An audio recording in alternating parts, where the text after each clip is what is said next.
యద్భావో తద్భవతి అంటారు.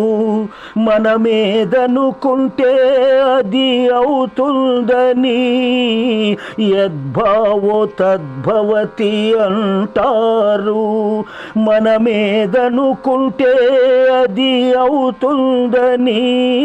మన్ను చూచి అన్నం అనుకుంటే అవుతుందా మరి? నీరు చూచి నెయ్యి అనుకుంటే అవుతుందా మరి? పేడ చూస్తే బెల్లమౌనా?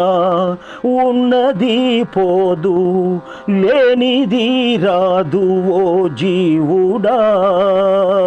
రాతి బొమ్మల్లో రాతి గుణమే సుమా.